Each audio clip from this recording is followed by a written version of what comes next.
You won't speak my name. Mess around, get that ass blown away. Rah! Full blown away. I ain't never like it tell anyway. Danny got something to say. I ride down the block in an Escalade. Bling bling all in your face. I think you might need to put on your shades. Rah! I know you feel me though. Hating on me, but you hear me though. And that's exactly how I feel. I'm very, very, very, very, very, very, very, very smart and intelligent. And I think because of my history, or because of like my appearance, or because I go from 0 to 100 real quick, females specifically sleep on me. And they feel safe. They feel comfortable and safe being nosy and not caring. So, on today's episode of Shorty is a Sure Thing, aka Fat Diva Doll, hair long, money long, me and broke bitches, we do not get along, long hair, do not care, I'm going to be talking about fake and phony bitches in Ocean County and the surrounding area, and why I have such a strong and close bond with my significant other, my best friend, my partner, my PIC, like, why I am the way that I am in early recovery, why I'm so into sobriety, why I'm so into being a pet mom and a great mother, whether it's full-time, part-time, all the time, to my 3 sons, and why I avoid people, places, and things in Ocean County, New Jersey, even those who portray the image of sober. I'm going to give you a little in-depth, inside look into what I deal with on a regular basis. I'm sure somebody out there will see this and somebody will gossip and it'll be a game of telephone because that's what y'all weirdos do. But I've been working at my job since November and there's not many females in my department. And one female in particular, a male coworker, had warned me that she was just being nosy. She didn't really like me or care for me. And in conversation, she had brought up that she Googled my house on Zillow when I gave her my address. I thought it was strange, but I still invited her over, and being as though she's on the brink of losing her home, I wanted to be a supportive friend and a good woman, even though I'm 20 years younger than her, and have a lend her an ear, be a friend. Also, she smokes. I smoke. So I figured, cool, we'll drink coffee, we'll have our Dunkin', because she brought me coffee a few times. A couple times I bought her coffee. We're developing this friendship where we drink coffee, we talk about my past, and I opened up to her because, she had never been around drugs or alcohol, so she had some questions and I had some answers, and she told me, if she was me, she would be very proud. And so, I opened up my heart to her, I opened up my home to her, and I was going to allow her to meet my dog. I don't bring my dog around anybody, and in the last year, Anton, my sweetheart, my best friend, is the only man or woman that I've allowed into my home besides, for therapy or doctor appointment, home, stuff like that. I did have a roommate. She was terrible. She quickly moved out. And I'm very protective over my pets, including my 2 birds. I had 3, one which passed away. And there's a gentleman at my job who drew me a beautiful portrait of my birds. And, when this young lady was at my home, she saw the bird on my refrigerator, and she quickly ran to him and said, "Can you draw me a picture of my dog?" He told me to keep it a secret in confidence. I should have said I drew it. So he's like, "What the heck? So-and-so asked me to draw them a dog, and I told you not to tell anyone." So I was like, "All right, bet." So not only did this individual Google my house and my address on Zillow, which is very strange, not only did they speak poorly about other people to me in gossip session. If someone's talking about other people, chances are they'll talk about you, which we all know, but I like gossip. I ain't even gonna front. So I also like coffee and I also like weed. And you know, like, it's been a while since I met people who are clean and sober, who are cool. I thought this young lady was cool, but the fact that she doesn't wear makeup, I kind of should have known. So, long story short, yesterday she asked me, did I want to ride? And it was beautiful out. I didn't mind walking, however, I wanted to like get in her car and kind of like talk to her about a few things, because 2 maintenance workers had overheard people, 2 female people, one of them might or might not have been her, speaking poorly on me. They told me in Spanish. I went to ask my boss like walked away.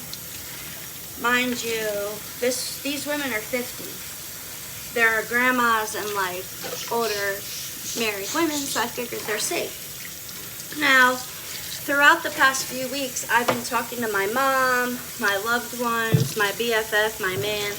Hey, like, I met a friend. My counselor was even like, oh wow, this time last year, you said that you wanted to develop a friendship with an animal lover, and you've actually met that goal, meaning this woman who my story is about. So I'm like, wow, it's not a coincidence, it's a sign from God. Now, even though I'm a little rough around the edges, I am very into spirituality, and also, like I always boastfully say, my IQ is 140, so I'm very, very, very, very smart. And I think a lot of times with people like this, they're comparing themselves to people who are autistic, which there's nothing wrong with. Even a lot of autistic people have very high IQs, but also, you know, alcoholics who are actively drinking, people who, you know, scrub toilets and are in their 50s and 60s, who have, you know, only had mindless jobs, haven't really had much of an education, and yes, we're all equal. Nobody's better than anybody. However, disabled people and people with low IQs in the workplace kind of give mediocre people the idea that, you know, they're doing something spectacular, when in actuality, in this particular environment, like picture Walmart, you know, we have a lot of special ed, dyslexic, disabled physically or mentally folks, and then you have somebody who is, you know, basically just mediocre and by default is winning. So kind of like that's what I'm trying to get at. So this person, everybody says, oh, all she does is call out, she always has a headache, all she does is complain, she's not dependable, she always has a red face, it always looks like shit. I mean, they dog this lady. They talk about her like a dog. Now me, I know I'm talked about like a dog, but ain't nobody gonna walk me like one. So I'm like, I'm gonna give her a chance because I know what it's like, you feel me? So she gives me a ride home and we get to my driveway and we're so busy talking, I'm like, dang girl, I gotta get cigs. She like, you want me to give you a ride to the Circle K? I'm like, sure. We get back to my house, she pulls in the driveway, I take my shoes off, I get out the car, I light my cigarette, her son is calling her phone. And he's been like interrupting our conversations the whole time, where I'm trying to give her advice about eviction, because I've been in that situation. I've been to court, I've been homeless, I've been evicted. Now, you know, she's like, I've never been in any legal trouble, I've never been to court, I'm nervous, I'm scared, it's affecting me. And I feels for her. I'm like, I got you, girl. Let me break it down to you. Like, don't be scared. First, you're going to go to mediation, and we're talking. So her phone keeps going off. she calls her son annoyed, and she like, so-and-so, like, what's good? Like, why do you keep calling? He's like, I'm hungry, I'm starving. And she like, you at home with a fridge full of like food, what's good? He's like, I'm fasting, so like for his weight or whatever. So she has him on speaker, and he says, you were supposed to be home, Mom, like, where are you? She's like, I'm at Danielle's. She keeps him on speaker. He's gonna sit there and say, why are you at Danielle's, Mom? You said she was a troublemaker. I laughed. I went in the house. You think I expect any more from these types of females? No. I was in a friend circle, 8th grade, 12th grade, all grades.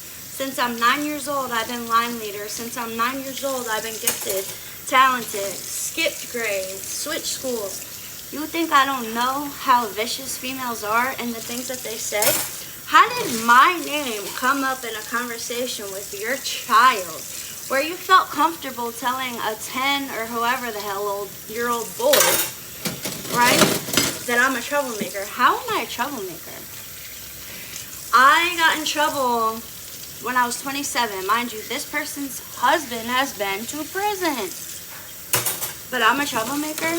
Takes one to know one. So I say that to say, for all the internet trolls who are constantly like, oh, all she does is like be around her dog, she talks to birds, this, that, and the third, she walks, she's weird, she takes the bus. Public transportation is normal. Talking to your pets is normal.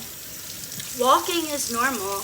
That's how I have these beautiful, sexy, amazing, muscular legs. Alright? God didn't give them to me.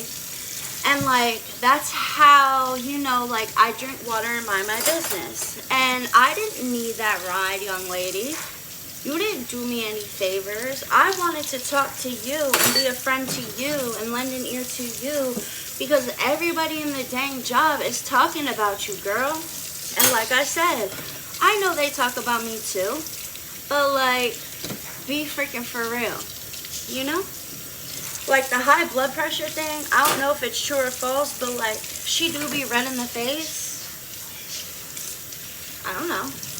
And I was just being a caring, kind individual. I even told my sweetheart, like, she's 50, she's married, like, she cool, this is gonna be like one of the first people that I met who's like not a backstabber. He didn't say anything negative, but when I told him the story this morning, he goes, well, you know, like, just another so-and-so to, like, cross off the list type shit, because he knows it and I know it. Like I said, it's been since I'm 9 years old. We've been best friends since we were 12, 13, 14, 15, like 7th grade. I lost count. My entire life, I've had to fight bitches, fight for my rights. And that's why, like, she was the one that asked me, like, do I think I'm bipolar? And she confided in me that she's on psychiatric medication. Who are you to judge me, girlfriend?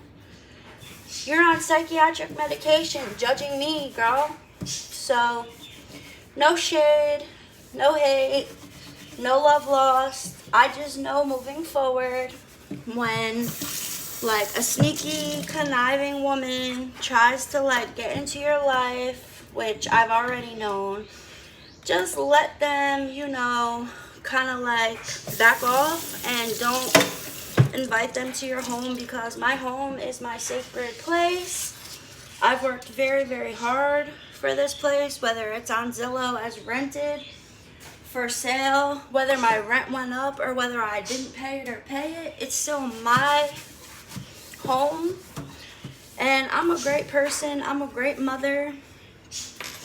I am very happy with my life. I am very happy where I'm at mentally, spiritually, physically, emotionally. Real shit. I have no reason to cap. I don't have to lie to kick it. You feel me?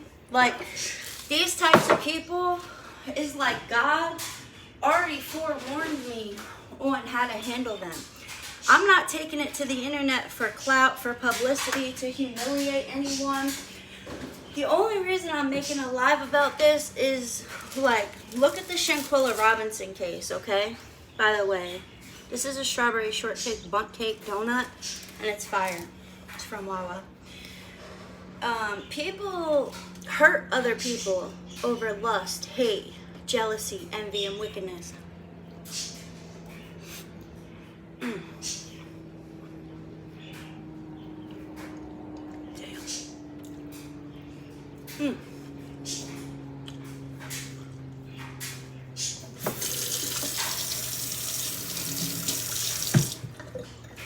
So next time you think you have a friend, think twice.